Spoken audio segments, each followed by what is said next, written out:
Kevin Harman. He graduated from Center College in the month of December 2010 with a degree in chemical physics. Joined USM here in January of 2011, and then joined the Tim Jerome Research Group in January of 2012. Thank you everyone for coming to my prospectus of research entitled Synthesis and Study of Stimuli-Responsive Fluorescent Polymeric Films for Early Corrosion Detection. As a motivation for this research, a study performed by the National Association of Corrosion Engineers in 2002 found the total indirect and direct costs of corrosion in the United States to be $276 billion, or 3.1% of the gross domestic product. If that percentage was the same in 2011, it would have cost us $468 billion. So as you can imagine, reducing that cost is a high priority. And besides the financial impact, disasters such as the I-35 bridge collapse in Minneapolis, Minnesota in 2007, a natural gas pipeline explosion in Appomattox, Virginia in 2008, and a deadly phosgene gas release at a DuPont plant in Bell, West Virginia, all could have been avoided with better corrosion prevention practices. So to help improve those practices, our goal is to characterize the influence of polymer interfacial relationships on the effectiveness of anti-corrosive coatings. To achieve this goal, I'll first give a brief background where I'll go into why corrosion is so prevalent and its mechanism, followed by a discussion of corrosion prevention and testing and detection methods, which will prompt a discussion of fluorescence and ionic transport. This will lead me into my prospectus of research, where I'll talk about where we will characterize the efficacy of ferrous and ferric ion fluorophores in glassy polymer films. We will then use those fluorophores as well as other techniques to optimize interfacial relationships in anti-corrosive coatings. So why do metals corrode? Naturally, metals such as iron are in the form of metal oxides and sulfides. Those ores must be processed with high amounts of energy to obtain usable materials. However, those metals have the tendency to revert back to their natural form through the process of corrosion. For steel in particular, the Gibbs free energy of their overall corrosion mechanism is found to be negative 163.6 kilojoules per mole, which is synonymous to a thermodynamically favorable reaction. So when a metal comes in contact with an electrolytic solution, there's a difference in galvanic potential that is established between two areas in the metal, the anode and the cathode. At the anode, metal is then oxidized, forming metal ions and electrons, which then move through the metal to the cathode and participate in the reduction of oxygen in the presence of water to form hydroxide ions. Those hydroxide ions then move and combine with the metal ions produced at the anode to form metal hydroxides, which are then oxidized further and precipitated. As you can see, the overall corrosion mechanism depends on several reactions and several reactive species, most importantly water, oxygen, and ions. Corrosion prevention revolves around reducing the concentration of one of these ions. So now that we know why corrosion is so prevalent in its mechanism, I'll talk about corrosion prevention. Although there are other methods, I'll focus on barrier coatings, which achieve their anti-corrosive properties by preventing the corrosive species of water, oxygen, and ions from getting to the metal substrate. Metals form this layer naturally when an oxide layer develops on the metal surface. This is particularly effective for aluminum, where the oxide layer adheres strongly to the substrate. However, for steel, the oxide layer, or rust, does off rather easily, so additional coatings must be applied. Organic coatings are used to protect more tons of metal than any other anti-corrosion method. They get their barrier properties from many different factors, including polarity and glass transition temperature. Common polymers used include epoxies, polyurethanes, and polyesters, and which material you choose depends strongly on the severity of the end-use environment. Oftentimes, in order to gain the benefits of several of these materials, the coatings are applied in layers, in 3 or more layers. Where first, the primer coat is in intimate contact with the substrate. It must have good adhesion with the substrate as well as serve as an insulator between the anode and the cathode. One or more intermediate coats are then applied, which again serve as extra barriers, and the top coat gives the system weatherability. But what is the effect of layering on polymer properties? Torkelson and co-workers have extensively studied the effect of interfacial relationships on polymer properties, particularly the glass transition temperature, using nanoscopically combined glass formers with chain density sensitive fluorophores to detect the glass transition temperature. This figure gives you information on polymer air, substrate, and polymer interfaces. Where first, when they dope a thin layer of polystyrene at the surface over a thicker layer of undoped polystyrene, they find that the TG at the interface is 32 Kelvin below that of bulk polystyrene. Then when they reduce the thickness of the base layer from 500 nanometers to 12 nanometers, they find that the difference is only 11 Kelvin from that of bulk polystyrene. This indicates that there is an interfacial relationship between bulk polystyrene and the substrate, which in this case is silica, that increases the TG. To show polymer-polymer interfaces that change the base layer from polystyrene to either polymethyl methacrylate or poly-2-vinyl-pyridine. And they also saw that the TG at the interface was negligible compared to the system where the thin layer was placed on top of polystyrene. This also indicates an interfacial relationship between polystyrene and these two polymers that increases the TG. So overall, this research has shown that interfacial relationships depend on the affinity between the two layers. To explore this further, Torkelson doped the same polymers that he used in the last study with aluminum nanosphere pigments at different volume concentrations.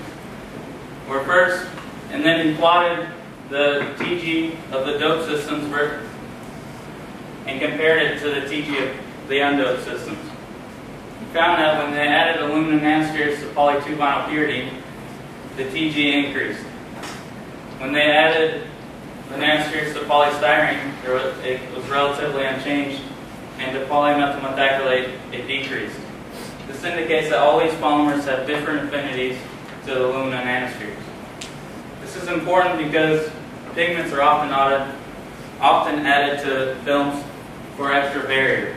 Their barrier depends strongly on the pigment volume concentration, whereas we see at low concentrations it has little effect on water permeability. But as the concentration increases, water permeability decreases to a point where the pigments begin to agglomerate and the water permeability increases rapidly. Although corrosion prevention is progressing, we have not been able to stop it completely, so I'll talk about testing and detection methods. As you can imagine, if a material serves its purpose effectively, it will take a significant amount of time to show visual signs of corrosion. So samples are often tested with accelerating testing methods where they're subjected to salt fog, high temperature, high humidity, and UV radiation. There are 12 different ASTM methods to test metal samples. And the reason why there are so many methods is because oftentimes samples that are tested at accelerated conditions yield results that are uncorrelated with natural conditions. Besides visual inspection, engineers often use electrochemical methods such as electrochemical impedance spectroscopy, which measures ion-induced conductivity, and scanning Kelvin probe, which enables the determination of potential differences generated between an anode and a cathode. As a complement to these electrochemical methods, our group has adopted the method of fluorescence spectroscopy, where we use stimuli-responsive fluorophores to detect chemistries occurring at the metal-polymer interface. Where a fluorophore is any molecule that changes fluorescence properties as a result of an external stimuli. And as an example, I have up here a solution of a probe that we'll see later in acetonitrile. As you can see, it kind of fluoresces, but not very brightly.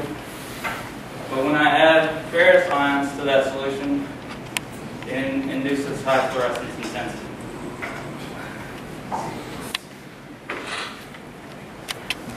So fluorescence is a result of a three-step process, where first an electron is excited from the highest occupied molecular orbital to the lowest unoccupied molecular orbital upon the absorption of light. The energy of light absorbed depends on the energy gap between the HOMO and the LUMO, and the electron usually comes from a pi bonding or heteroatom orbital. Once excited, the electron stays excited for some time where it loses energy due to collisions and energy transfer. It then drops back down to the ground state and emits a photon. That photon naturally has less energy and therefore longer wavelength than the absorbed light, allowing for a differentiation between absorption and emission spectra. Fluorophores come in many different varieties and can be stimuli responsive to many different triggers, including ions, pH, and chain density. As we saw 3 weeks ago, Dr. Joshua Hanna was brilliantly able to tether his fluorophore fluorescein isothiocyanate to a phenoxy backbone, where his fluorophore fluorescein is sensitive to pH and therefore can detect hydroxide ions produced at the cathode. By plotting the change in relative standard deviation of fluorescence intensity versus immersion time, he's able to both detect the time of initiation of corrosion and track corrosion creep over the entire panel. However, this system has proved to be limited to neutral polymers, eliminating in specifically amine chemistries and any environmental condition that is not at neutral pH. To get past this, we look for systems that can detect ferrous and ferric ions at the anode, which led us to ion-specific fluorescence. Literature has proven to be replete with examples of ion-specific fluorophores that have proven to be specific and sensitive to a certain transition metal ion. These systems have also been shown to be concentration-dependent fluorescence intensity, where they increase fluorescence intensity with increasing ion concentrations. It will be our goal to use this technology to detect ferrous and ferric ions, which leads me to ion transport. I'll first go back to Josh's work, where he designed an experiment with 4 tri-layer films. The first 3 he subjected to hydroxide ions, and the final he subjected to chloride ions. For the first, he doped the top coat and left the base and mid coat undoped, and tracked fluorescence intensity over time. The same for the mid coat and base coat, keeping in mind that his fluorophore is sensitive to hydroxide ions. For the final system, he detected fluorescence intensity increase due to hydroxide ions produced at the cathode. To quantitatively show this, he plotted fluorescence emission intensity, where it's increasing going down for the first 3 sets, showing hydroxide ions penetrating the films, and increasing going up for the system subjected to sodium chloride solution, showing hydroxide ions coming from the metal substrate. He found that the top coat became saturated at less than 50 hours, the mid coat at less than 150 hours, and the base coat at less than 200 hours. He then saw an increase in fluorescence intensity for the sodium chloride solution sample at around 25 hours. As you can see, this is at a much lower concentration than that of saturation, indicating that the base coat does not need to be saturated with chloride ions to induce corrosion. To investigate the chloride ion penetration in polymer films further, Taylor and co-workers coated a titanium substrate with a polymer film and then subjected it to chloride solution. They then took that same sample and put it in a chloride-sensitive fluorophore solution to detect chloride ions at the metal-polymer interface, where they used confocal microscopy and plotted fluorescence intensity versus the X and Y directions of the substrate, where light blue is high intensity and red is low intensity. As you can see, some areas of this figure have higher intensity than others. indicating that ions take a discrete path to the substrate. This shows that polymer film properties can be spatially specific, where some areas of the film are more susceptible to ion penetration than others. Once at the metal substrate, they catalyze the breakdown of oxide layer and the dissolution of iron ions. So equally as important is ion transport from the substrate, where in this study, they coated a steel substrate with a 20 micron thick epoxy film. They then immersed it in sodium chloride solution and took samples at 10, 16, and 25 days. They cut and finally sanded the profile and examined it with electron probe microanalysis, which is similar to SEM EDX in that it measures backscattered X-rays to determine elements within the film. They did this to determine the number of ions 10 microns away from the metal substrate. As you can see, the number of ions increases at each sampling. This result is important because it shows that the detection of iron ions in polymer films can be used to detect the initiation and rate of iron ion dissolution in the corrosion reaction. This leads me to my prospectus of research.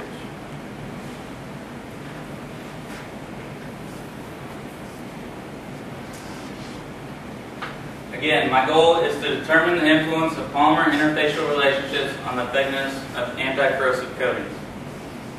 For my first objective, I will characterize the efficacy of ferrous and ferric ion-specific fluorophores for corrosion detection, focusing on initiation and rate of metal dissolution.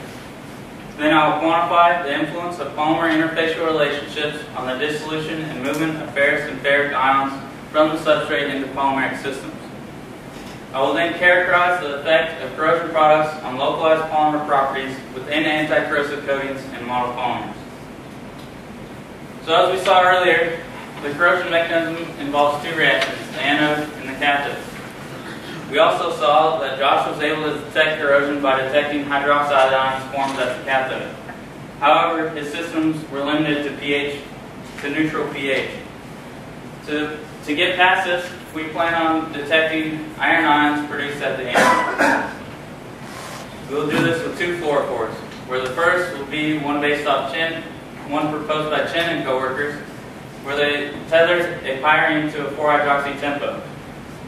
The radical on the nitroxyl quenches fluorescence, and when it comes in contact with the ferrous ion in the presence of acid, the ferrous ion is oxidized to ferric ion and the nitroxyl is capped.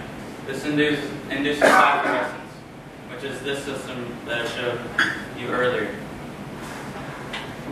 Since the detection of the ferrous ion is in conjunction with the loss of radical species, we can also use electron paramagnetic resonance with fluorescence spectroscopy to quantitatively determine ferrous ions within our sample.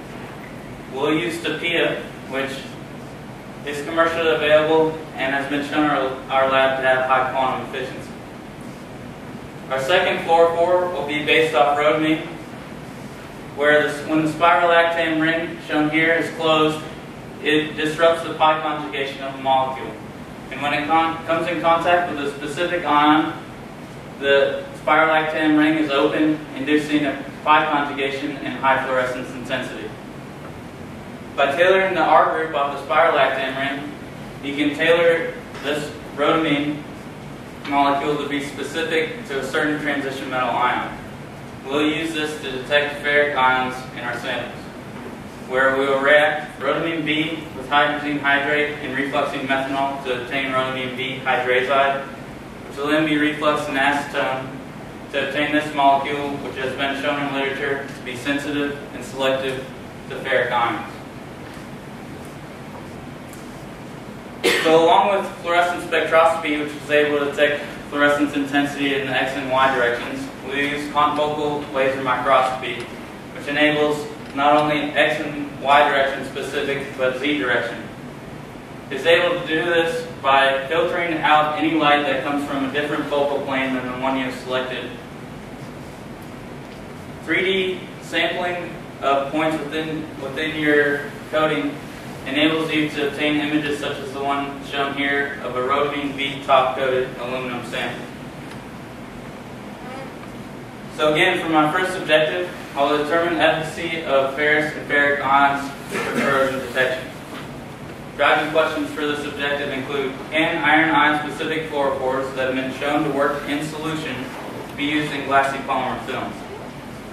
And can those films be used to quantify the initiation and rate of iron ion dissolution?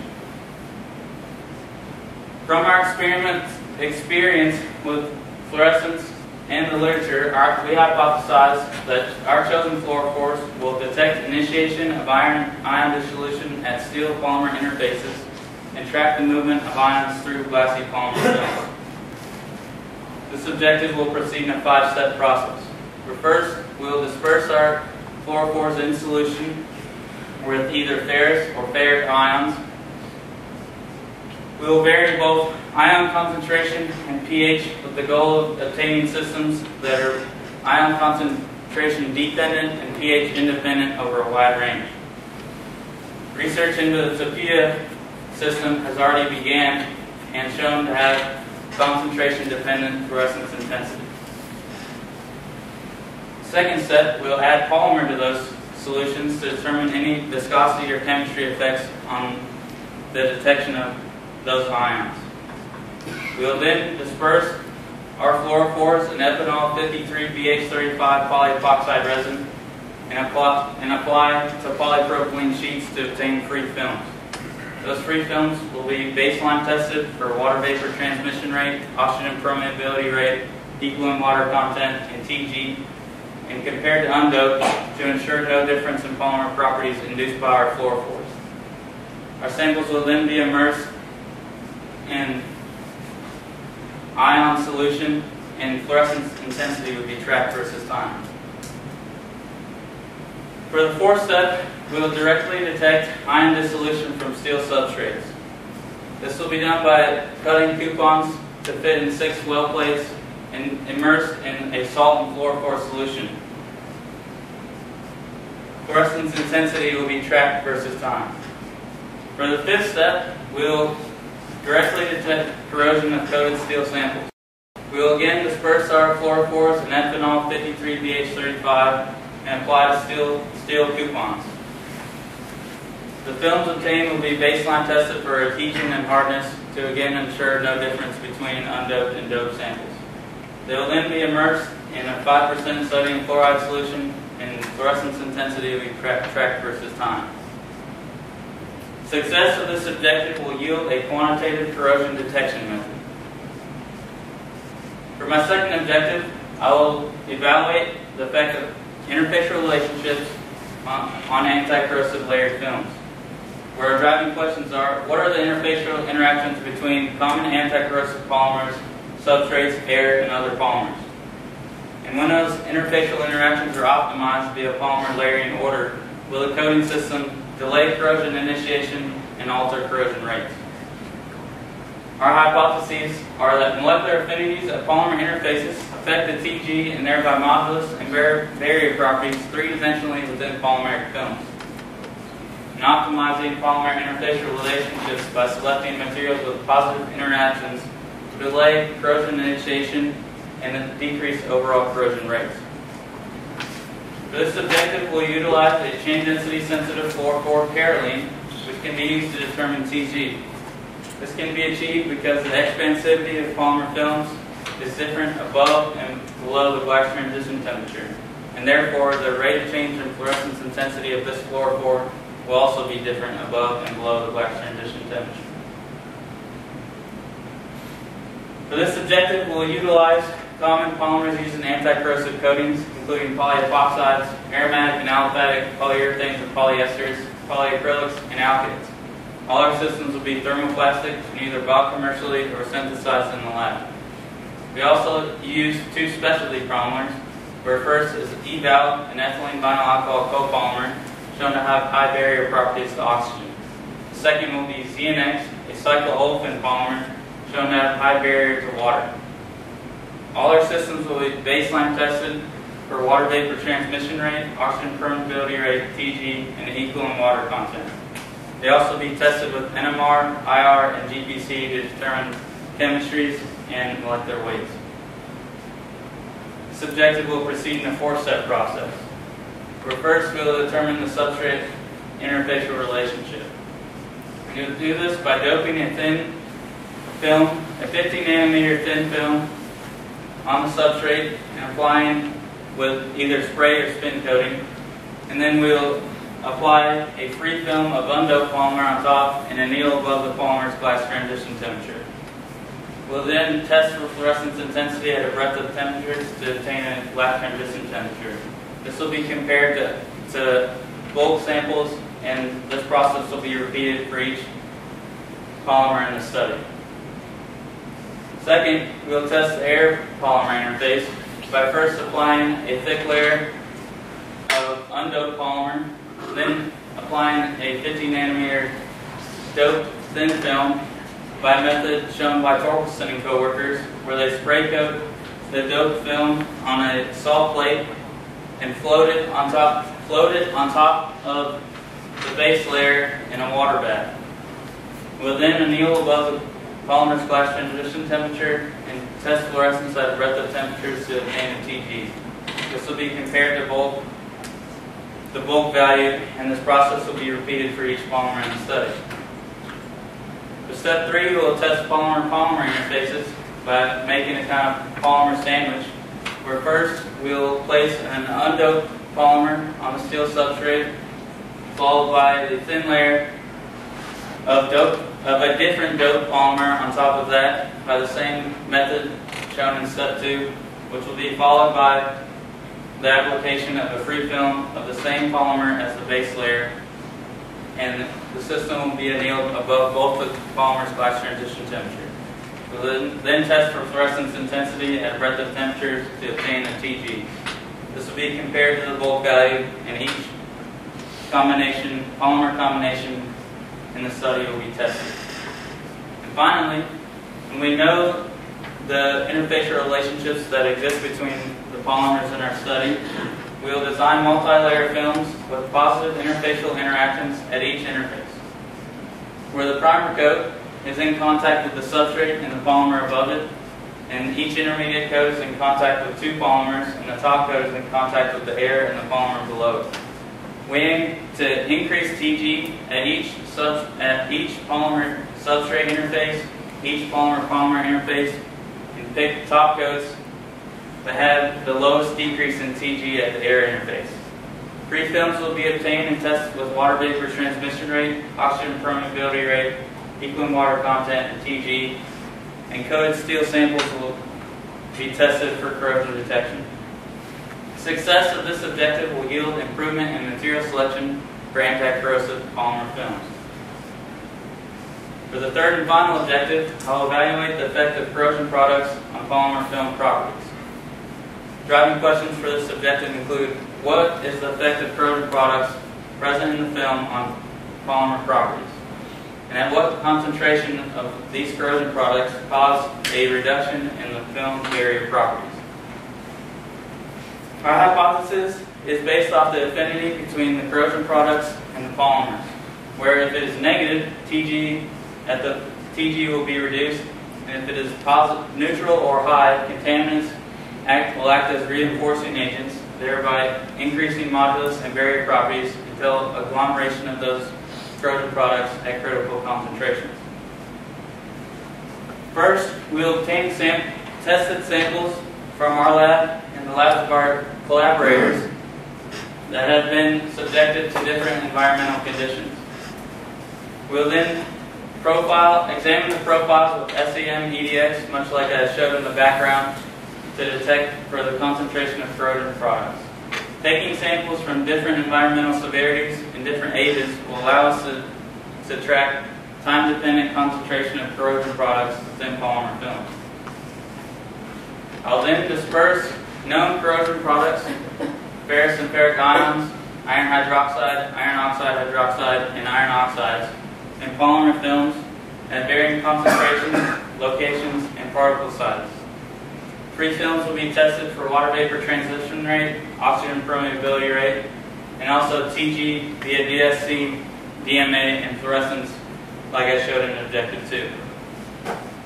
We expect to see either a rapid increase in permeability with increasing corrosion product concentration if the affinity between the corrosion products and the polymer is negative, or if it is neutral or high, we expect a figure much like this where the permeability will decrease to a certain point where the corrosion products cause an increase in free volume, which will induce a rapid rise in permeability. Success of this objective will yield an improvement in service life prediction models. So to summarize, we know that fluorescent spectroscopy can detect earliest corrosion events. For my studies, I will track iron ions, which will allow determination of corrosion, initiation, and rate in a variety of systems and environments. We also know that layering is a common technique in anti-corrosive coatings. And Torkelson and coworkers, as well as others, have shown that polymer properties can be very different at interfaces. My research will determine the interfacial relationships in common anti-corrosive polymers and also use them to determine their effect on polymer properties, most importantly, barrier properties. And finally, we know that corrosion products enter the film over time. And we also know that polymers often have affinity with pigments, and therefore we aim to determine the influence of corrosion products on polymer film properties. And again, success of this research will yield a quantitative corrosion detection method, improvement in anti-corrosive material selection, and improved service life prediction models. I would like to acknowledge my advisor, Dr. Rollins, my committee, Dr. Nazarenko, Dr. Patton, Dr. Savin, and Dr. Urban, the Rollins Research Group, and my family and friends. Most importantly, my parents and my wife are in the crowd. And I'll take any questions you might have.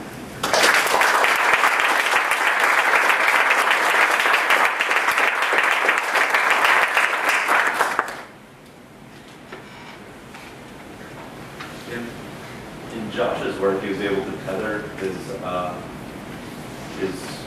fluorescent probe to the polymer. Now, in your research, it seems that you're using a small molecule that's going to be immersed or dispersed in that polymer. Do you see any issues with the leaching of the small molecule while immersed?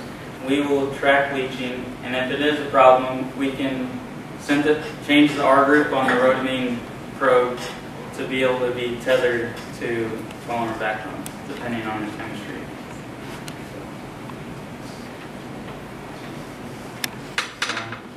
I guess along with that, if it is a small molecule, what do you expect as far as plasticization? As far as when you're trying to detect TG changes? I will detect by baseline testing for any the water vapor transmission rate, oxygen permeability rate, and such. I will compare it to undoped samples to ensure no property differences between the fluorophore doped samples and the undoped samples. Matt? Do you have an idea of what your glass transition would you want that PG to be? Well, I'm using a variety of polymers, which I don't know their glass transition temperatures yet, but I want it to be increased, so that's our goal. Okay. Chris? Since your fluorophores require conversion from iron 2 to iron 3, will that have any effect on the degradation mechanism or kinetics? Of corrosion? Of corrosion, yeah. I've had this question before, and I don't know. It might increase the rate of corrosion, but I will still be able to detect the initiation of corrosion, even if the rate of corrosion is increased.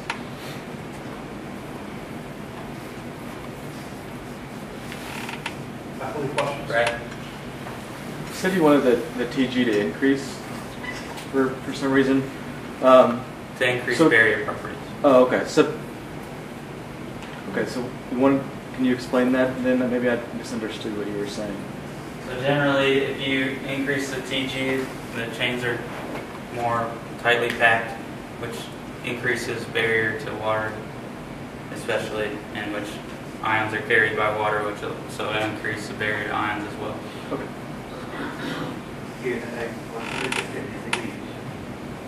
You disagree?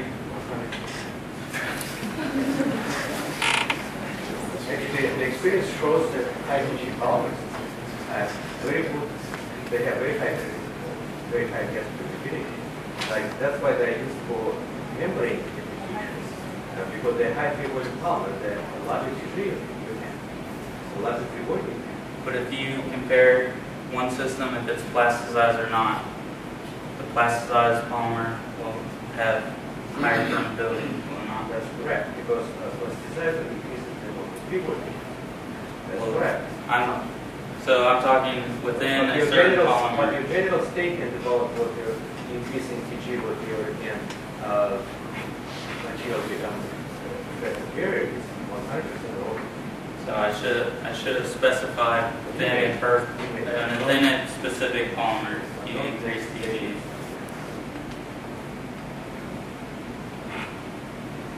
This question may seem a little out of the realm of the study, but you guys do a lot of investigations to early detection for corrosion because corrosion is huge, right? Yeah. So if you detect corrosion and you got all these regulations to detect corrosion, what then is the next step? Well, when I detect corrosion, I can enhance, in my research, I will use the detection of corrosion to enhance material selection. So when I determine what layering order is preferred for barrier properties, you can then use that information to make systems that have higher barrier based on layering order. To answer your question. Okay, your story. Are we allowed yet? Yes. I'm just wondering if you have, is there the possibility or the risk of having false positives or different interpretations or false interpretations depending upon pigments that are in coatings? My systems will be unpigmented, so Eventually, that don't you have to extend this to pigmented coatings to be useful, really? in my study, I am using these systems to test polymer properties and not to be used later as real-world application for the floorboards. You could have a job in politics. Anybody agree? But if you're saying that this is to figure out the order of the barriers, then once you figure out the order of the barriers, you're no longer going to have the small molecule in it anymore. So then you can put pigments in it, right? Yeah. So that answers everybody.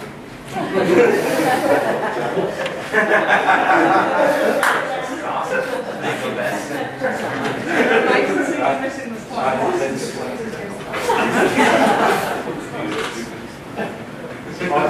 Are there any more questions for Kevin? Yeah, well, I mean, we've done a lot of work on fluorescence probes and stuff, and the quantum yield of fluorescence is very dependent on all kinds of stuff. And you know, here you use a probe looking at radicals, and there have been situations where iron 2 and iron 3 have been used to interact with hydroxy groups to create radicals for graph limitation. And your probe molecule is going to be. So any degradation of polymer chain that's radical, or any other radicals that are created by the oxidation reduction reactions are going to create radicals that can interact with your probe. So in many baseline studies done on this, in just in a simple solution. In a solution. Just a By simple throwing solution. radicals. I don't have to worry about, permeation, anything. And I just add things like you have all those iron candidates, some of which were hydroperoxides, which will certainly Well, I will be putting create radicals. ions in our first objective, only ions, not those curved products. Yeah, but I mean, I saw you had a whole list of pros. Those start happening, then you're gonna create radicals. And I guess you're measuring things, you're measuring fluorescence, which is obviously gonna be 90 degrees to this way down set like that. And so you got scattering, which you have to worry about as well as fluorescence. So a little bit about. You got quenchers in there, you got things that every time you change the film, you're going to change the quantum yield of fluorescence because you change the absorptivity. So I'm very concerned that you've got a very ambitious kind of a study here that you're going to have to limit. And you certainly don't look like you need to have to keep anything out. Yes, hydroxide, at least like epoxies and things like that, because you're going to start binding to you. But the PETA has been shown not to complex with anything but carbon radicals by Stephen in our lab. That's why I'm using PETA, because we use it in epoxy thermostat systems to detect fatigue-induced radical chain excision, and it only can detect carbon radicals, the hydroxyls. Yeah, but sure, hydroxyls are going to react with iron, get one form of redox systems that are going to create radicals. That's the way you do grafting onto natural polymers like cellulose and so forth. So you got a redox system that you put in there that create radicals. That's my concern. All right, if there are no further questions, let's thank Kevin again.